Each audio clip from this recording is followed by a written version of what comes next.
बिंदु सिंह, अपराध जगत का एक ऐसा खौफनाक नाम जिसे सुनते ही अगर दहशत हो जाए तो ये कोई बहुत बड़ी बात नहीं। जहानाबाद जंक्शन से महज 2.5 किलोमीटर की दूरी पर पड़ने वाला एक गांव मोकर दौलतपुर, जहां के दो भाई बिंदु और फेकन सिंह, जिनके बहादुरी के किस्से आज भी जहानाबाद से लेकर मसौड़ी तक के हर घर में सुनाया जाता है। गुड्डू शर्मा के प्रतिशोध की गाथा 80 के दशक का हर वो बच्चा जानता है जो मगध से ताल्लुक रखता है। बिंदु सिंह अपराध जगत का एक ऐसा नाम जिसको सुनते ही राजधानी के लोगों की नींदें हराम हो जाती हैं। उसका एक फोन बड़े से बड़े डॉक्टर, प्रोफेसर, कोचिंग चलाने वाले, यहां तक कि बाहुबलियों के भी नींद उड़ाता है। वो पहला बाहुबली जिसमें 14 वर्ष तक राजधानी को अपने कब्जे में रखा। सरकार चाहे किसी की भी आई, इसके अपराध के सिलसिले रुकने का नाम नहीं। राजधानी में ना तो उस वक्त कोई सूरजभान सिंह को जानता था और ना ही अनंत सिंह और छोटे सरकार। अब बात करेंगे एक ऐसे शख्स की जिसे अनडिवाइडेड बिहार के कारागारों का किंग कहा जाता है। बांकीपुर जेल से लेकर जहानाबाद तक, भागलपुर से लेकर बक्सर और बोकारो से लेकर धनबाद तक, बिहार, झारखंड और पूर्वी उत्तर प्रदेश का ऐसा कोई भी केंद्रीय कारागार नहीं जिसमें बिंदु सिंह का सिक्का न चलता हो। भारतीय सेना का एक ऐसा पुरस्कृत जवान जिसे बेस्ट फायरर का अवार्ड मिला हो, वह इतना बड़ा अपराधी कैसे बन गया? आइए जानते हैं बिहार के एकमात्र ऐसे बाहुबली के बारे में जिसकी रिहाई के लिए खुद एसपी और डीएम को पटना उच्च न्यायालय से गुजारिश करनी पड़ी।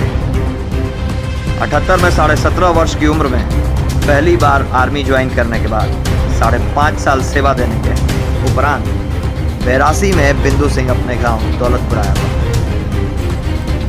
छुट्टी में, क्योंकि बाबूजी किसान थे तो थोड़ा खेती में बिंदु सिंह हाथ बटाया करता था। खेत पर फिटर खुले हुए थे। अचानक से 3:30 बजे के करीब गोली चलने की आवाज आती है। बिंदु सिंह अपने दोस्त विनय पांडे, जो कि वहीं उसका सहयोग कर रहा था, उससे पूछता है कि भाई आखिर ये गोली चल कहाँ रही है। जिस पर विनय पांडे ने उसे बताया कि बगल के भूमियारों के गांव नगौली में नक्सलियों ने हमला कर दिया है। बिंदु सिंह कहता है कि फिर तो हमें वहां चलना चाहिए।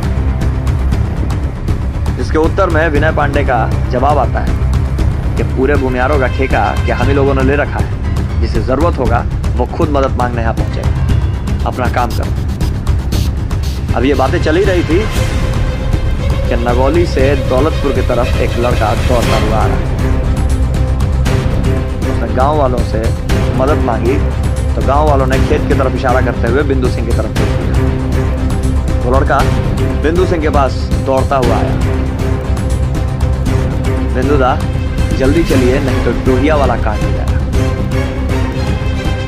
डोहिया एक ऐसा विभत्स नरसंहार जिसमें नक्सलियों ने भूमियार समाज की औरतों के स्तन तक काटे। लोग डोहिया के नाम से डरने लगे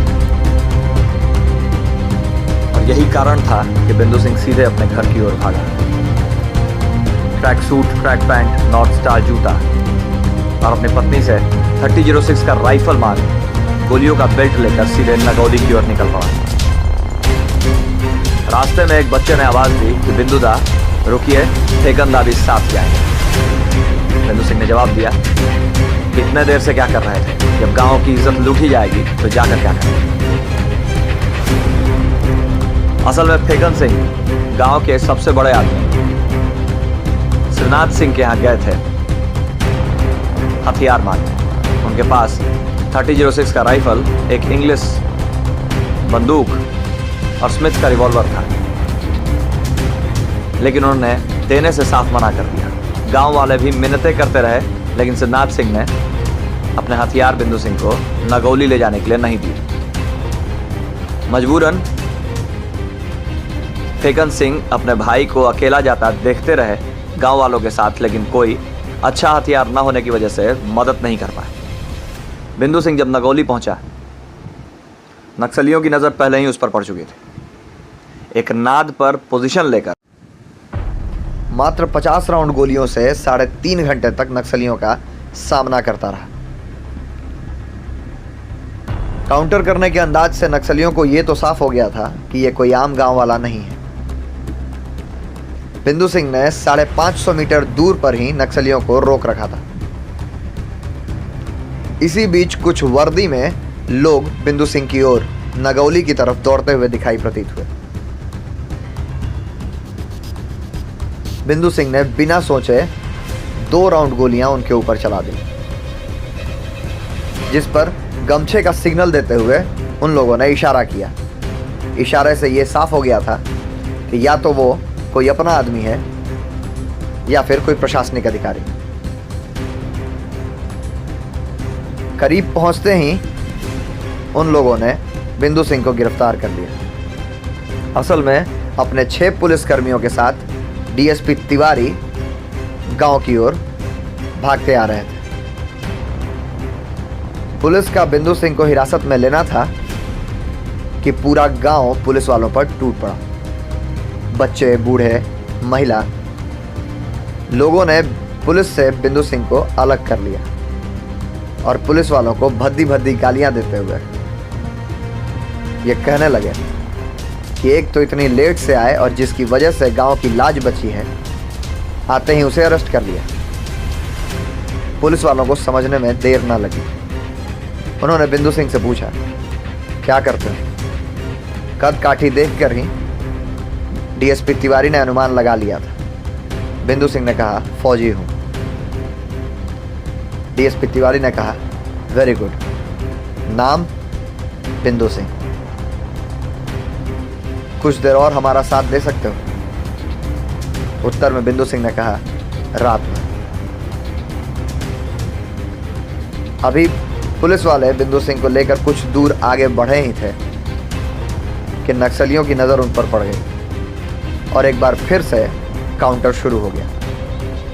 लगभग 2.5 घंटे चले इस मुठभेड़ में नक्सलियों को विनय नाम के उस व्यक्ति जिसे उन्होंने अगवा कर लिया था, उसे छोड़कर भागने पर मजबूर कर दिया।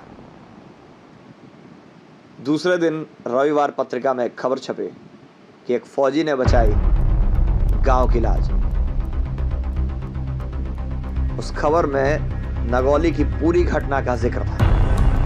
बिंदु सिंह रातों रात जहानाबाद से लेकर के पटना तक चर्चा में आ गया। किसे पता था कि ये बहादुरी के चर्चे अपने साथ एक बहुत बड़ी मुसीबत लेके आने वाले हैं। और यहीं से शुरू होती है नक्सलियों और बिंदु सिंह के बीच एक लंबी अदावत, जो खत्म हुई उनके परिवार की जान लेकर।